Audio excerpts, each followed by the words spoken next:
Hi friends, বাবুস কিচেনে সবাইকে welcome করে আজ আমি আপনাদের সামনে আরও একটি রেসিপি নিয়ে হাজির হয়েছি। আজকের রেসিপি হলো চিজ পরাঠা। বাড়িতে আমরা রেগুলার নর্মাল পরাঠা বানিয়েই থাকি, তাই মুখে স্বাদ বদলাতে বানিয়ে নিয়েছি চিজ পরাঠা।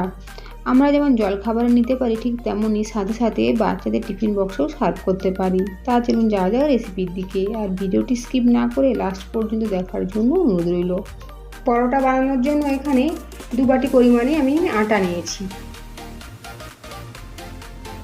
দেবো অল্প পরিমাণে জোয়ান। আপনারা চাইলে পরোটা শুধু আটা না বানিয়ে আটা ময়দা মিশিয়েও বানাতে পারেন। আর জোয়ানের পরে দেবো পরিমাণ মতো লবণ।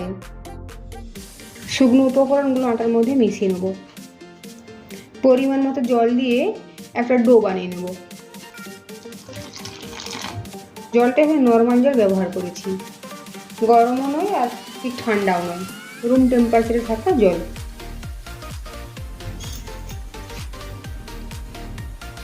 দেখুন, পরোটার জন্য একটা সফট ডো বানিয়ে নিয়েছি। এখন ওপর থেকে 1 চামচ মতো রিফাইন্ড অয়েল দেবো। তেলটা ভালোভাবে লাগিয়ে নেব। তেল ওপর থেকে ভালোভাবে লাগিয়ে নিয়েছি। এখন 10 মিনিটের জন্য ঢাকা চাপা দিয়ে রেস্টে রাখবো। 10 মিনিট পরে ফিরে এসেছি। এখন কয়েক সেকেন্ডের জন্য ডো একটু ঠেসে নেব।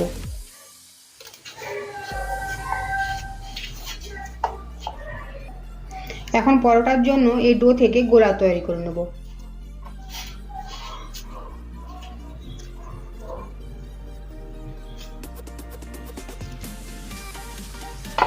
পরোটার জন্য গোলাগুলো বানিয়ে নিয়েছি। এখন হাতের তালুর মধ্যে এভাবে নিয়ে ঘুরিয়ে ঘুরিয়ে সমান করে দেবো।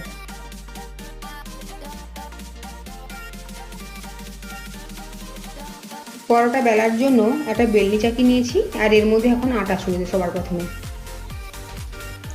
ওপর থেকে একটু আটা ছড়িয়ে দেবো।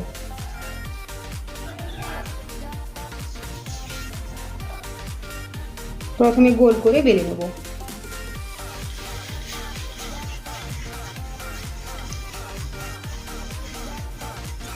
বেশি পাতলাও যেন না হয় আর বেশি মোটাও যেন না হয়, সেদিকে খেয়াল রেখে গোল করে বেলে নেব। এখন এভাবে গোল করে প্রথমে বেলে নিয়েছি। এখন এই পরোটার মধ্যে সবার প্রথমে দেবো শেজওয়ান সস। বেশি দেবো না, অল্প পরিমাণেই দেবো। ওপর থেকে দেবো চিজ স্লাইস, দেবো মিক্স হার্ব, তার উপরে দেবো অল্প পরিমাণে চাট মশলা। এখন চৌকো করে ভাঁজ করে নেব। প্রথমে এই সাইড থেকে চেপে দেব, এরপরে এই অপর সাইড থেকে ঠিক এভাবে একটু চেপে দেব।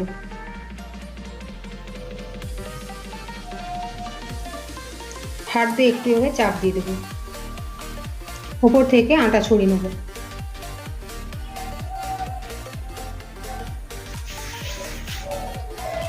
আবারও বেলে নেব। বেশি চাপ দিয়ে বেলবো না, হালকা হাতে বেলে নেব। ঠিক এভাবে চৌকো করে বেলে নিয়েছি। বাকি পরোটাগুলো চিজের স্লাইস দিয়ে বেলে নেব। গ্যাসের ফ্লেম হাই রেখে তাওয়া গরম করে নিয়েছি। তাওয়ার মধ্যে এখন দেবো বেলে নেওয়া পরোটা। অপর পিঠটা উল্টে দেবো।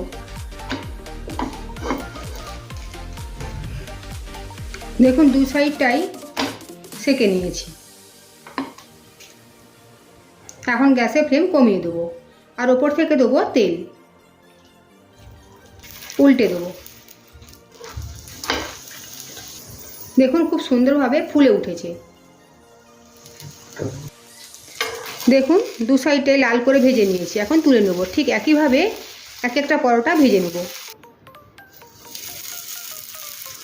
আবারও ঠিক পরোটা সেঁকার সময় গ্যাসের ফ্লেম হাই করে দিতে হবে, আর ভাজার সময় গ্যাসের ফ্লেম কমিয়ে রেখে তেল দিয়ে ভেজে নিতে হবে। তৈরি হয়ে গিয়েছে চিজ পরোটা। আচার বা সসের সাথে পরিবেশন করব। আজকের আমার এই রেসিপি যদি আপনাদের ভালো লেগে থাকে তো অবশ্যই কমেন্ট করে জানাবেন কেমন হয়েছে। সাথে লাইক, শেয়ার ও সাবস্ক্রাইব করার জন্য অনুরোধ রইল, আর পাশে থাকা বেল আইকন প্রেস করার অনুরোধ রইল আমার প্রতিদিন ভিডিওর আপডেট পাওয়ার জন্য। ভালো থাকবেন, সুস্থ থাকবেন। ফিরে আসছি অন্য কোনো রেসিপি নিয়ে। আর ভিডিওটি লাস্ট পর্যন্ত দেখার জন্য ধন্যবাদ।